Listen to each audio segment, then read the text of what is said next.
Okay, Angie, so tell us, is Atomic Habits as good as they say it is? Well, if you look at the cover, it says that over 4 million copies have been sold.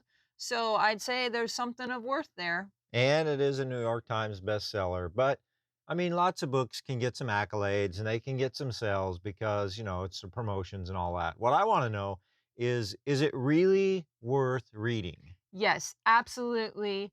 It is a great book. Okay, then break it down a little bit and tell me something about the book. Well, it's a really easy book to read. It's Mhm. it's written kind of like a conversation with the author, which is kind of cool.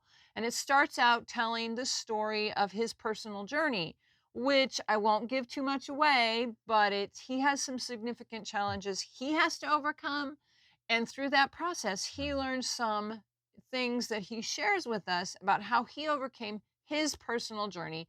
And so he actually shares four laws, as he puts it, of behavior change. Well, that sounds pretty cool. So tell me, what are these four laws of behavior change? So let's start with this idea that 1% change over a year equals 37% change, which is talking about the compound interest of change when we make small changes. Right. So we start out with a tiny change and over time it becomes much bigger. Yeah, and he gives a really great example in the book of a ship at sea. And so you want to get to point A, but if your direction is off by 1% over time, not going to end up here. You're going to end up way over here just by that 1%. And we can Mm. apply that to personal growth and personal change.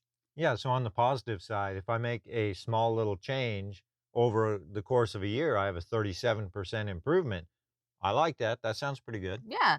And so he actually says habits, this is a quote from the book, habits are the compound interest of self improvement. So it sounds like the book is focused more on those little habits than the big goals. Does Yes. it talk about goals? It does talk about goals, which is an interesting thing because we often think of goals as we got to set a goal and we're going to reach that goal. But he says that it's not really about the goal, it's about the habits or the systems that you have in place that cause you to take action toward your goal. Hmm. So it's those small incremental steps that he really talks about because Yes. really the truth is the process is where it matters. If you get the process wrong, then the goal's not going to really be there. Yeah.